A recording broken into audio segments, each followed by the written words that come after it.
What is up, my friends? Welcome to my YouTube channel. I appreciate you guys for being here. Today's topic, we're going to be talking about how to maintain your Airbnb or your midterm rental bookings during slow season, and typically right around November all the way through maybe February, March. In some of my markets, we experience heavy slowdown, which means less income. So today we're going to be talking about ways that you can maximize your potential in these markets and what to do when you are not making the income that you should or think maybe you should be making. Hang with me today as we're going to discuss this topic in detail, and hang with me till the very end because I'm going to give you my 3 cents on what I believe are the best strategies.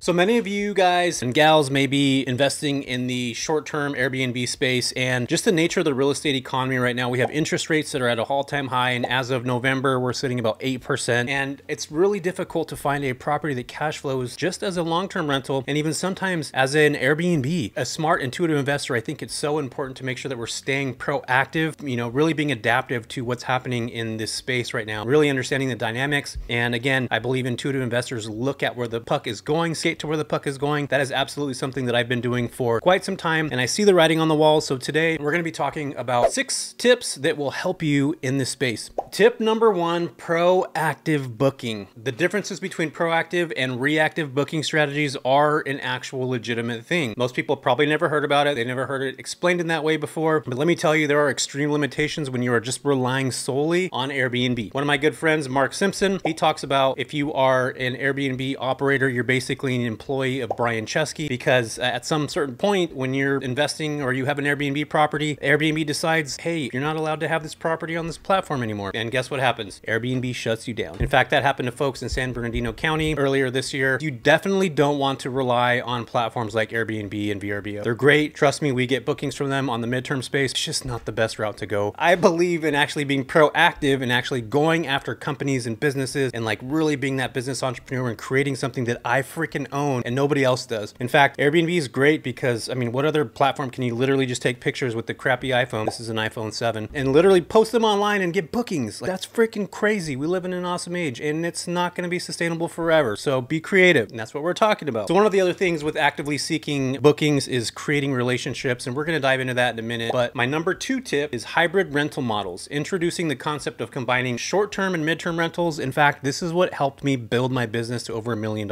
is combining short-term rentals and midterm rentals. But during when would I actually do that? Well, that's what we're going to go into research, and we're going to talk about that a little bit. But there's different approaches that you want to look at. One of them being during peak season, like I talked about earlier, which is typically in my markets, we're going to use San Francisco right now. So San Francisco, from about April all the way on till about the end of October, we kick butt as a short-term rental. We'll do very well in the surrounding areas out there. Even in Modesto, in Texas, we do very well as short-term rentals. But then you roll around end of November all the way through again till about February, March, April, it slows down. So we get really hammered by bookings that are going down, bookings that are dropping. And for me, I like to have property that is consistent. I think a lot of us want to have properties that are consistent. So what do I actually mean by that? We have peaks and valleys, right? With the short-term rental industry, we'll get these awesome months that just freaking kick ass, and then all of a sudden nothing, zero, zilch, only a few bookings, and that's it. And you know what? That's okay, because your properties need to breathe a little bit, right? No. At that point, you need to make sure that you look what the seasonality is, and we're going to talk about that in a minute. But if you can maximize your income, let's just give an example, $5,000 a month during those peak seasons, and you can maintain $4,000 a month as a midterm rental, or maybe even $5,000 again during the slower seasons. And keep in mind, if you're working with like travel nurses, insurance relocation companies, business travelers, you can get contracts where they literally will pay that same exact amount of income that you get from Airbnb. Guess what? I don't have the peaks and valleys anymore. Freaking awesome. But it takes work, and we'll talk about that a little bit deeper. Tip number 3 would be to master your market. And this is where it gets difficult, and a lot of people get freaked out. They're like, Jess, I don't know how to do this. This doesn't make sense. I don't know if there's midterm rentals here. Is there a demand? Is this going to work for me? Blah, blah, blah, blah. Like, it's just a lot. And yes, I get it. It is freaking a lot. But stress the need to understand your local market and seasonality. We just talked about that a second ago, you guys. You can use rental tools like AirDNA, which you guys have all heard of if you're a short-term rental operator, and a company called Mashvisor, which I love. And I'm also not affiliated with them. I don't get any kickbacks or anything like that. Go use them. They're great. But one of the things that I like about Mashvisor and both AirDNA A, is you can actually see the data of people that have short-term or midterm rentals in your market over the last year. So you can go back and look and see like, okay, cool, I'm investing in this market. I see the seasonality. I see April through August seems really great. And then from September all the way through March, it goes down. So what am I going to do in that point? So now we know we need to be proactive on building a midterm rental business on top of our short-term business. That again, short-term rentals, you just list a property. It's got to look good. You got good photos. You get the place booked. And then during that slow season, boom, switch right over in the midterm rental space. You can also use furnishfinder.com/stats. They'll give you a ton of information, and that is for free. So you can look up and see how many people are actually searching for properties, what the demand looks like, and you sync those two things together, and my God, you have a fantastic business model. You should freaking do it. Tip number 4 would be planning,